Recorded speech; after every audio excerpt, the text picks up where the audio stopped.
Salam saudara yang terkasih di dalam Tuhan kita Yesus Kristus. Bertemu kembali di dalam siaran online GKBJ Bekasi pada malam hari ini. Bersyukur boleh berjumpa menemui saudara sekalian meskipun secara online, tetapi saya percaya kita semua senantiasa berada di dalam lindungan tangan kasih Tuhan. Saudara, pada malam hari ini kita akan melanjutkan bersama-sama belajar menggali kebenaran firman Tuhan dengan metode BGA atau baca gali Alkitab, seperti yang juga sudah kita lakukan bersama-sama beberapa waktu yang lalu, dan kita akan melanjutkan kembali menggali kebenaran firman Tuhan, dan bukan hanya sekedar mengisi pengetahuan kita saja, tetapi kiranya juga boleh mengubah kehidupan kita, dan terlebih kita semua boleh menjadi pelaku-pelaku kebenaran firman Tuhan. Baik, mari kita berdoa menyerahkan diri kita ke dalam tangan Tuhan, sehingga kita boleh dipimpin oleh Roh Kudus Tuhan untuk membaca dan merenungkan firman Tuhan. Mari kita berdoa bersama-sama.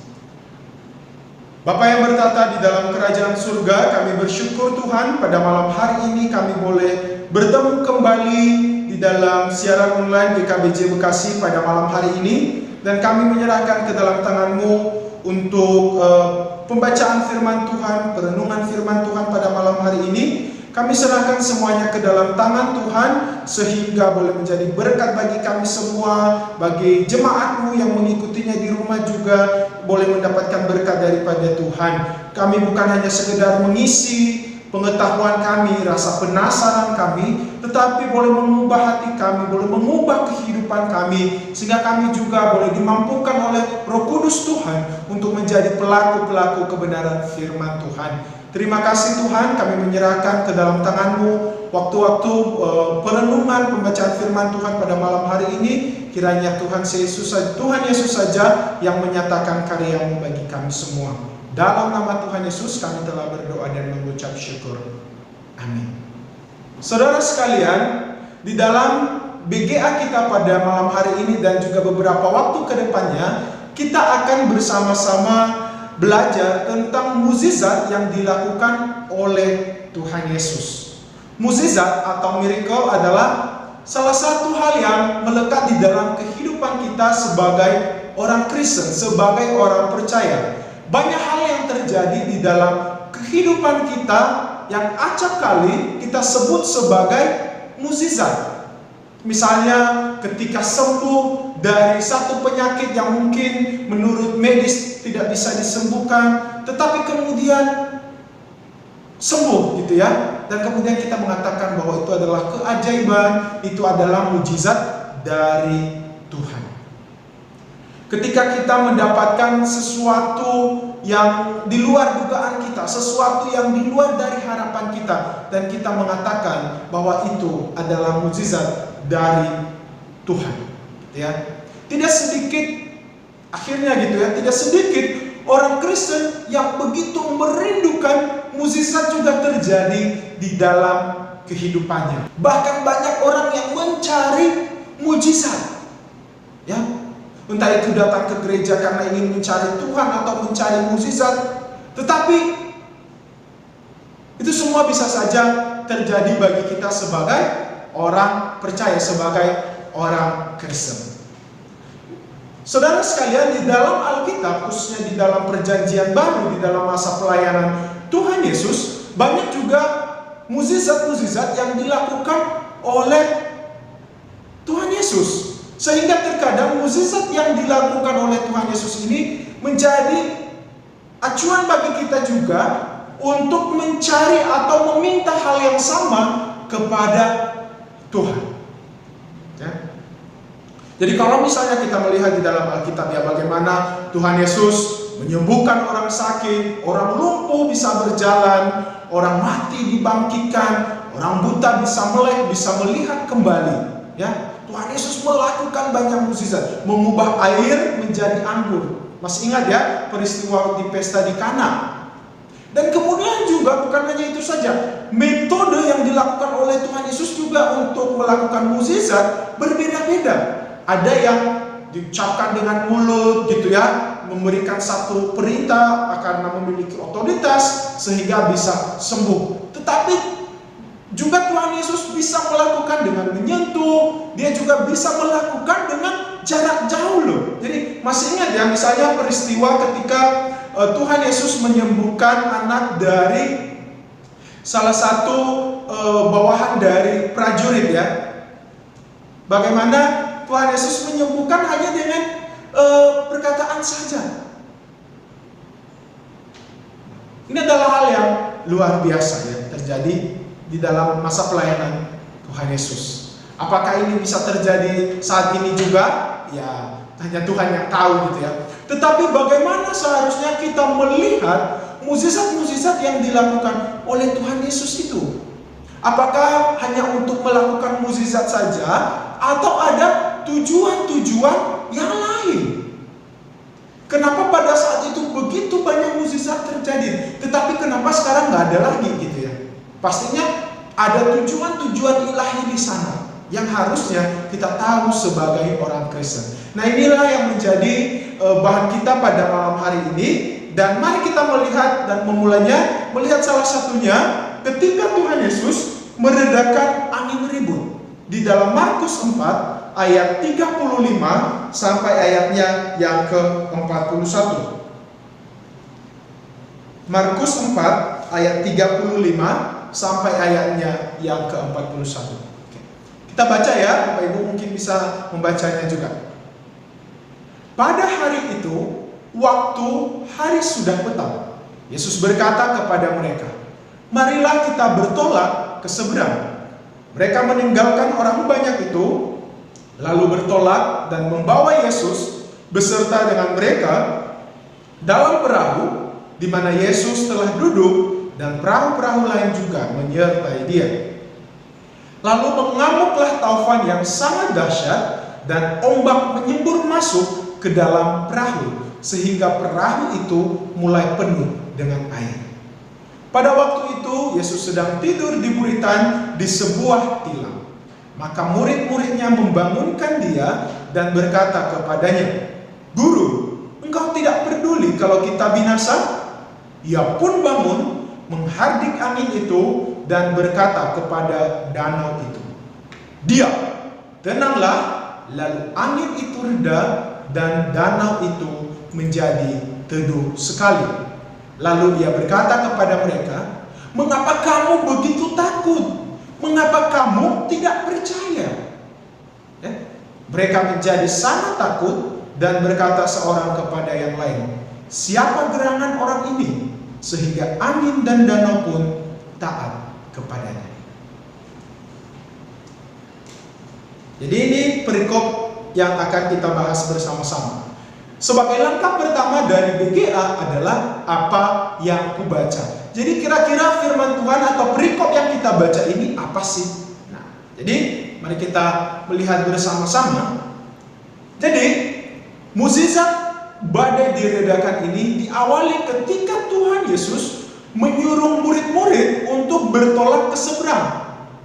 Tujuannya kenapa? Yaitu untuk beristirahat sejenak dari kesibukan pelayanan, ya, di mana sebelumnya Tuhan Yesus sudah begitu banyak mengajar banyak orang, bahkan melakukan banyak mukjizat, pasti mengalami keletihan secara fisik. Sehingga Tuhan Yesus mau mengajak murid-murid untuk mencari satu tempat yang tenang untuk beristirahat, untuk mengistirahatkan tubuh ini dari keletihan. Jadi seperti itu ya, diawali dari perintah Tuhan Yesus mengajak para murid untuk bertolak ke seberang, pastinya naik perahu ya.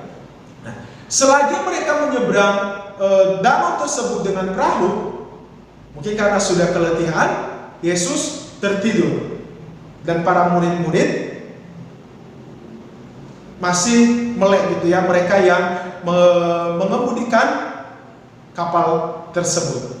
Namun kemudian terjadilah badai.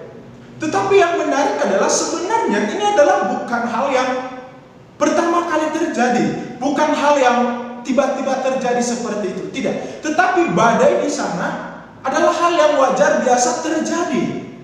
Dan tentunya para nelayan sudah biasa menghadapi badai ini. Kita semua tahu bahwa sebagian dari murid-murid Tuhan Yesus adalah nelayan. Mereka biasa bertemu dengan angin, badai, gelombang yang dahsyat, ombak yang dahsyat. Mereka biasa bertemu ketika mereka pergi mancing. Mereka sudah biasa bertemu dengan hal-hal yang seperti itu. Tetapi di momen ketika angin badai ini datang menerjang kapal mereka, justru mereka begitu takut. Bukankah sebenarnya mereka sudah berpengalaman dengan hal-hal yang seperti ini? Nah, sehingga mereka membangunkan Tuhan Yesus. Nah, ini juga yang menarik ya. Kita bisa melihat bagaimana keilahian Tuhan Yesus. Bagaimana Tuhan Yesus adalah pencipta yang memiliki kuasa atas segala ciptaan dan segala isinya. Ia tidak terusik, dia tidak terbangunkan oleh angin badai dahsyat yang terjadi pada saat itu. Ya. Tidak bisa mengganggu Tuhan Yesus. Tetapi justru Tuhan Yesus terbangun oleh teriakan minta tolong dari murid-murid. Jadi kita bisa melihat bagaimana mereka minta tolong ya. Kemudian mereka berteriak minta tolong kepada Tuhan Yesus, bangun, apakah engkau tidak peduli kalau kita mati? Ya. Jadi di ayat yang ke 38 ya, Guru, engkau tidak peduli kalau kita binasa? Biasa begini ya, kadang kita sebagai anak Tuhan suka berkata seperti ini juga kepada Tuhan. Tuhan, apakah engkau tidak peduli? Nah, dari hal ini kita belajar.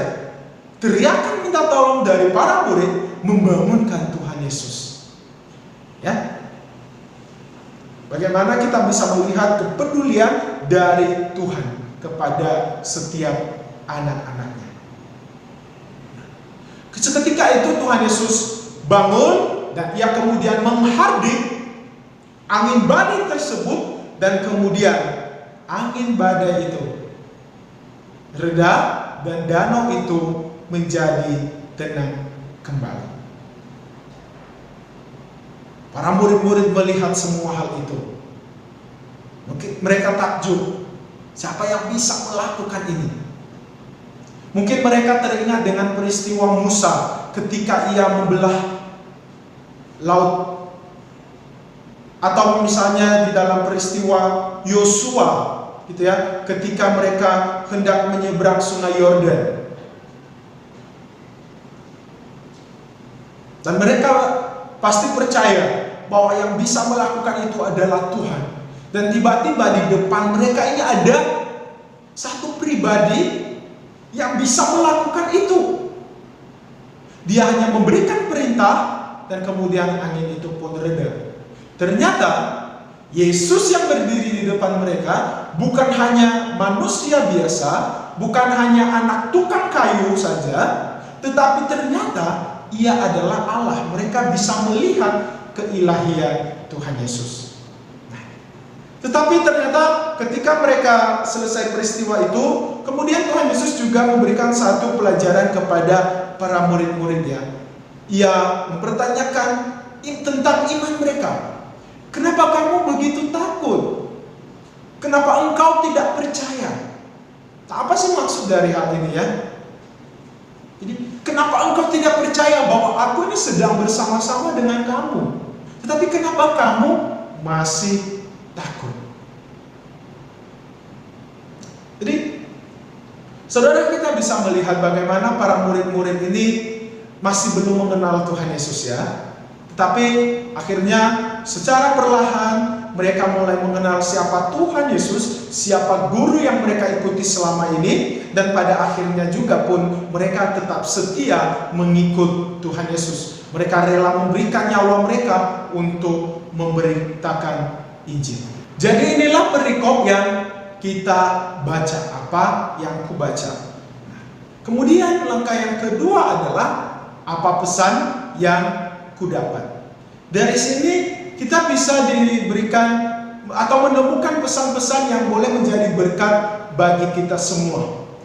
Yang pertama adalah, yang menjadi pertanyaannya adalah, kenapa sih para murid ini begitu takut? Bukankah mereka sudah biasa berlayar? Bukankah mereka sudah biasa menghadapi angin dan badai, ombak yang besar? Tetapi kenapa mereka begitu takut? Yaitu karena kurangnya iman, karena mereka kurang percaya. Dari sini kita belajar bahwa para murid pada saat itu ternyata mereka masih belum memiliki iman yang bagaimana seharusnya iman yang dimiliki oleh orang Kristen. Mereka masih kurang percaya. Mungkin mereka masih juga belum tahu gitu ya, siapa Yesus yang mereka ikuti selama ini. Dan ternyata pengalaman mereka selama ini sebagai nelayan tidak menjadi jaminan bagi mereka untuk tidak mengalami ketakutan. Nah ini nih, pengalaman kita tidak bisa menjadi jaminan bahwa kita tidak akan jatuh di dalam dosa. Tidak akan menjadi jaminan bahwa kita tidak akan jatuh. Tidak menjadi jaminan bahwa kita tidak akan mengalami ketakutan. Sehingga kita seharusnya tidak perlu sombong. Dari hal ini kita belajar, pengalaman para murid berlayar ternyata tidak menjadi jaminan bahwa mereka bisa bebas dari rasa takut dari angin badai gelombang yang dahsyat. Diberikan pesan kepada kita, apakah kita takut? Kita memberikan porsi yang lebih besar kepada rasa takut kita, atau memberikan porsi yang lebih besar kepada iman kita kepada Tuhan Yesus. Nah, Tuhan Yesus mempertanyakan kepada mereka, kenapa engkau kurang percaya? Kenapa engkau begitu takut?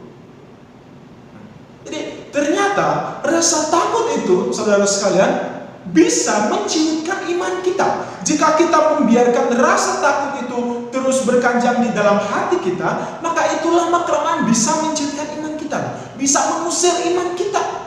Karena kita memberikan porsi yang lebih besar kepada rasa takut, bisa mengalihkan iman kita, sehingga kita mulai meragukan Tuhan, sehingga kita mulai takut.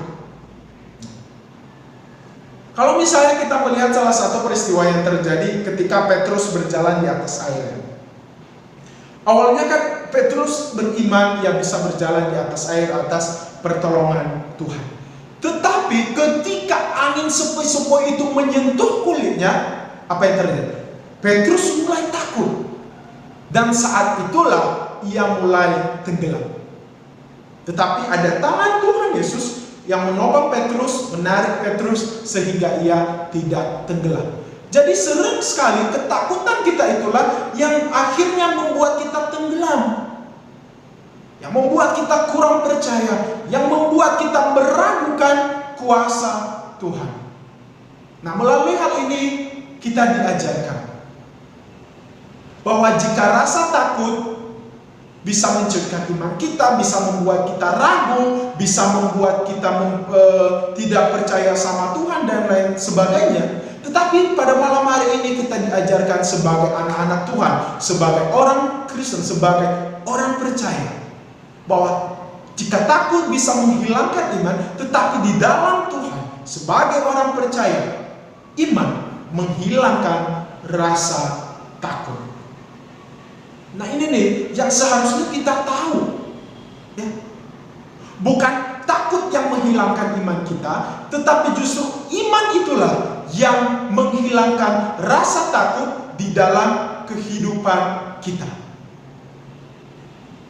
Banyak hal yang bisa menciutkan iman kita di dalam kehidupan kita, saudara-saudara, sebagai anak-anak Tuhan. Ketakutan akan masa depan, ketakutan akan karir, apakah maju atau tidak. Ketakutan di situasi yang tidak pasti pada saat ini. Kapan COVID-19 akan berakhir?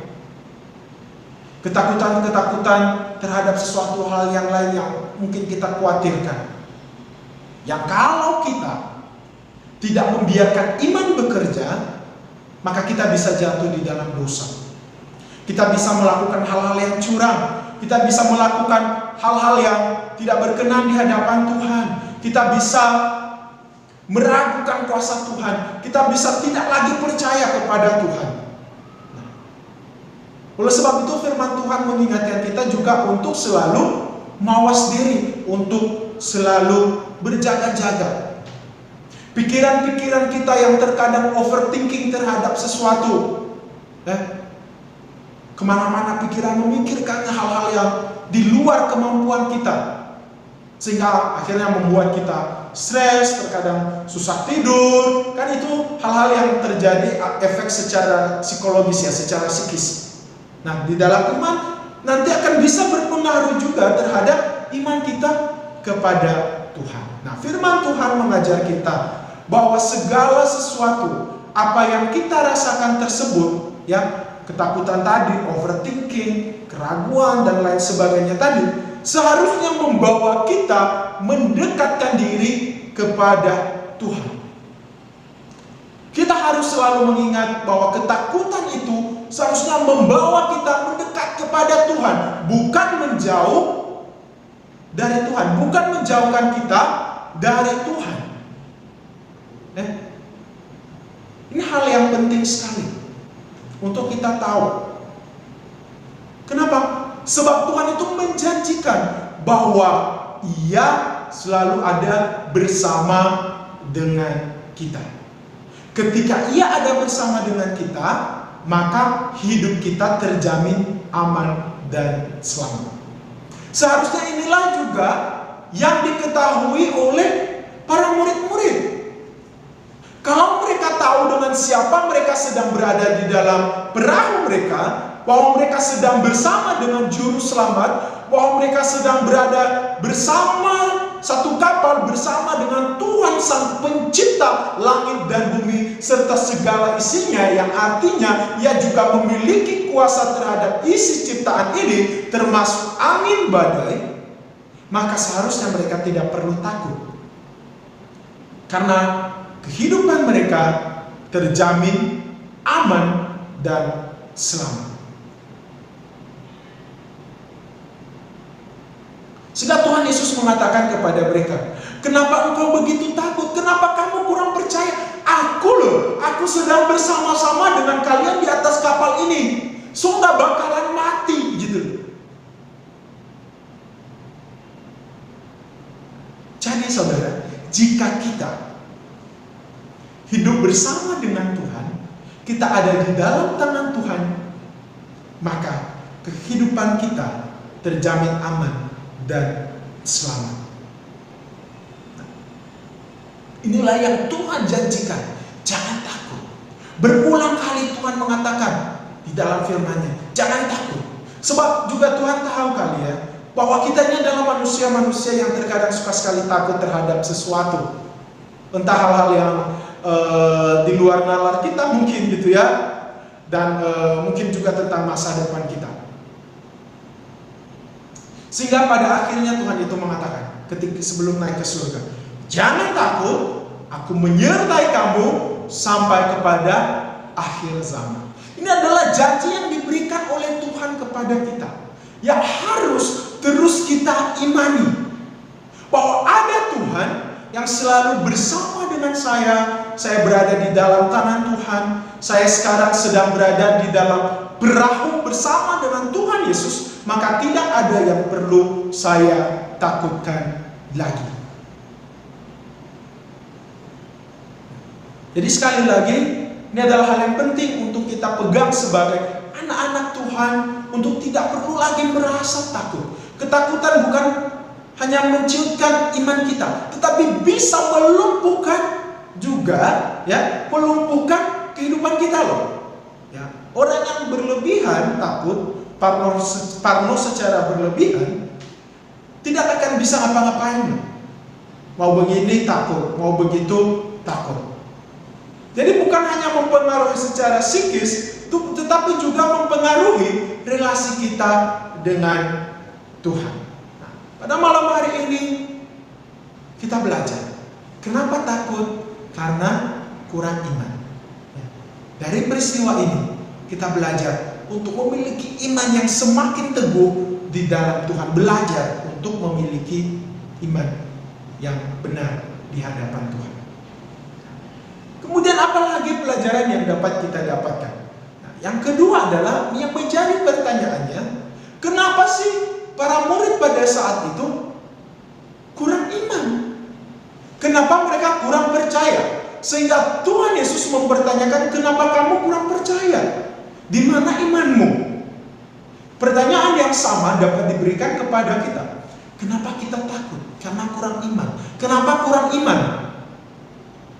Karena kurangnya pengenalan akan Tuhan. Jadi pada saat itu, murid-murid masih belum mengenal secara 100% siapa Yesus yang mereka anggap guru, siapa Yesus yang mereka ikuti selama ini. Ya. Dan begitu juga dengan orang banyak. Apalagi gitu ya. Yang murid-murid tahu bahwa ia adalah anak tukang kayu. Yang pasti mungkin jika dia adalah ahli kayu ya, ahli pertukangan, tukang kayu. Jadi mereka juga masih belum melihat secara 100% bahwa Yesus yang bersama dengan mereka adalah manusia 100% dan Tuhan 100%. Tuhan Yesus tahu akan hal ini, sehingga ia juga melakukan hal-hal yang ajaib di hadapan mereka. Bukan hanya bisa bersama dengan orang-orang banyak, tetapi juga sering sekali kalau kita melihat di dalam Alkitab ya, Tuhan secara private memberikan pengajaran kepada murid-murid, melakukan mukjizat-mukjizat secara private di hadapan para murid-murid. Nah ini menunjukkan bahwa Tuhan Yesus juga peduli dengan ketakutan mereka. Tuhan Yesus peduli dengan iman mereka. Tuhan Yesus peduli dengan mereka yang masih kurang percaya. Sehingga Tuhan Yesus melakukan atau mendemonstrasikan hal-hal yang ajaib di hadapan mereka. Sehingga ini juga menolong para murid untuk percaya, untuk melihat bahwa Yesus yang mereka ikuti selama ini bukan hanya manusia biasa, tetapi dia juga adalah Tuhan Sang Pencipta yang berkuasa atas langit dan bumi serta segala isinya. Sehingga kita bisa melihat bagaimana para murid akhirnya belajar secara perlahan melihat keilahian dari Tuhan Yesus. Dan salah satunya mereka melihat bagaimana Tuhan Yesus meredakan angin dan badai. Sehingga ketika ia memberikan perintah, danau itu menjadi tenang seketika. Jadi dengan hal itu boleh semakin memperteguh iman mereka. Sehingga dari hari ke hari ketika mereka sudah mulai belajar siapa Yesus yang mereka ikuti selama ini, mereka juga akhirnya memberikan diri mereka untuk melayani Tuhan. Ini adalah hal yang sangat dibutuhkan oleh para murid, karena mereka yang akan menjadi garda terdepan untuk melanjutkan pelayanan. Kepada mereka diberikan tugas oleh Tuhan, diberikan kepercayaan oleh Yesus untuk memberitakan Injil.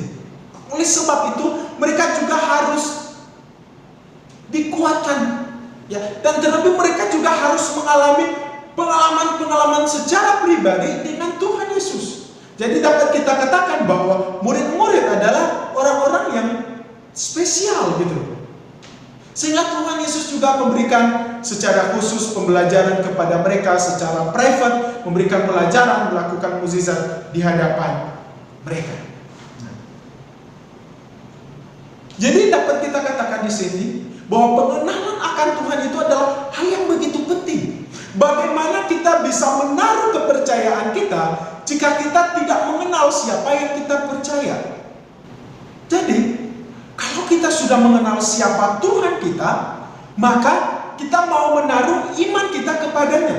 Nah, melalui perikop ini kita diajarkan bahwa ternyata Tuhan yang kita sembah, ternyata Tuhan yang kita miliki adalah Tuhan yang Maha Kuasa, Tuhan Pencipta langit dan bumi, yang mengatur segala isinya, dan juga Tuhan yang menjanjikan untuk tidak takut, Tuhan yang menjanjikan selalu ada bersama dengan kita sehingga kita tidak perlu takut. Maka sekarang kita belajar untuk mempercayai Tuhan yang seperti itu.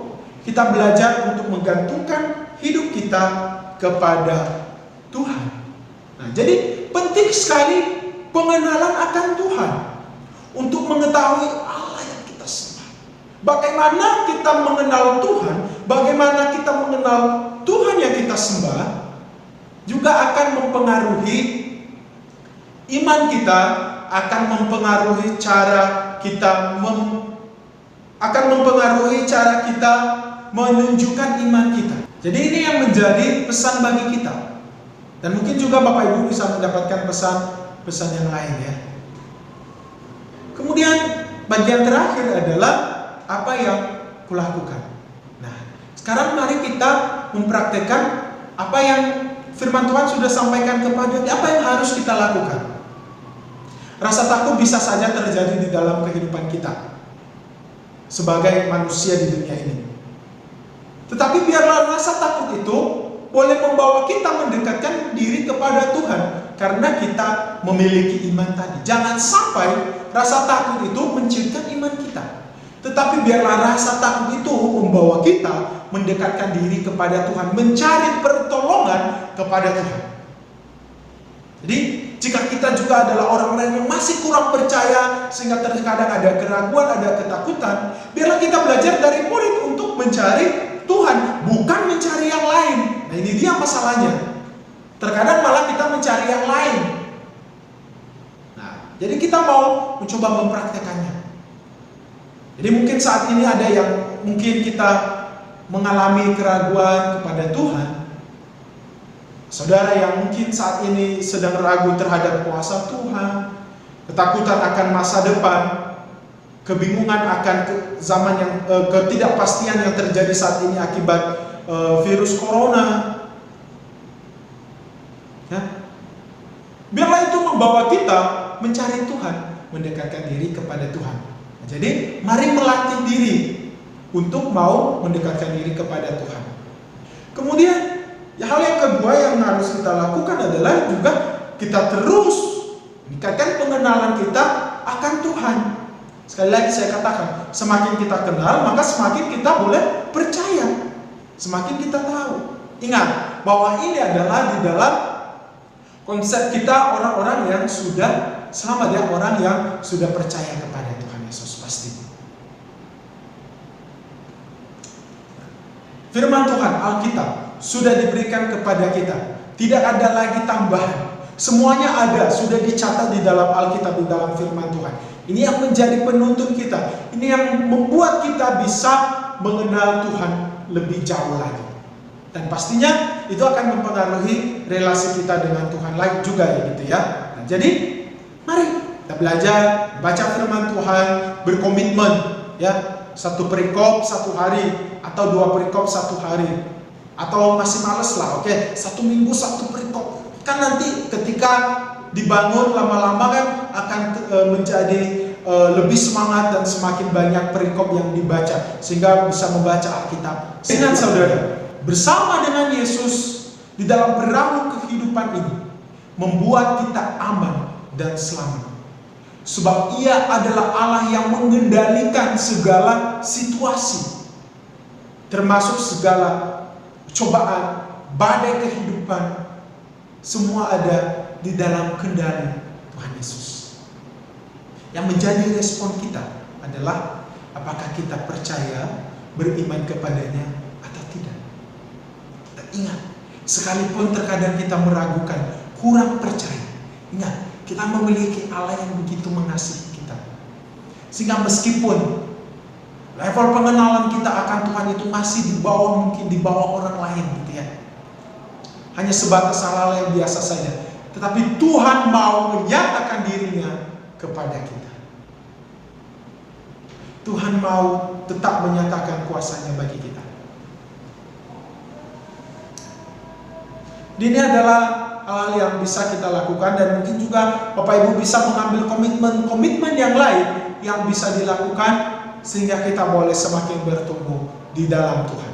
Baik, demikianlah BGA kita pada malam hari ini, dan kita akan lanjutkan minggu depan dan kita akan mengakhirinya di dalam doa. Kita menyerahkan kehidupan kita sehingga kita boleh terus dimampukan oleh Tuhan untuk melakukan apa yang Tuhan kehendaki.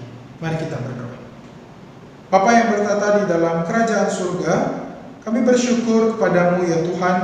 Pada malam hari ini firman-Mu kembali mengingatkan kami bahwa sebagai anak-anak Tuhan, kami tidak seharusnya takut menjalani kehidupan kami, sebab ada Allah yang selalu bersama dengan kami, berada di dalam kapal yang sama, mengarungi kehidupan ini. Sehingga itu menjadi jaminan keamanan dan keselamatan untuk kami semua sebagai anak-anak Tuhan. Sekali lagi Tuhan, kami memohon kepadamu, kuasa Roh Kudus mulai ya Tuhan, yang boleh terus menuntun kehidupan kami, menolong kami, bertaruhkan hidup kami ke dalam tangan Tuhan, menaruh iman percaya kami sepenuhnya hanya kepadamu saja. Tolong dan pimpinlah setiap kami Tuhan, di dalam kelemahan kami, di dalam setiap kekurangan yang kami miliki. Terkadang ada keraguan, ada ketakutan yang kami miliki, sehingga itu bisa mempengaruhi relasi kami dengan Engkau. Oleh sebab itu kami percaya Tuhan, bahwa Engkau juga tidak pernah meninggalkan kami. Tangan-Mu yang penuh kuat kuasa itulah yang selalu Engkau nyatakan kepada kami. Dan kiranya Engkau juga Tuhan yang menolong kami untuk tetap berserah kepada-Mu. Tolonglah kami Tuhan, orang yang kurang percaya. Dalam nama Tuhan Yesus kami telah berdoa. Amin.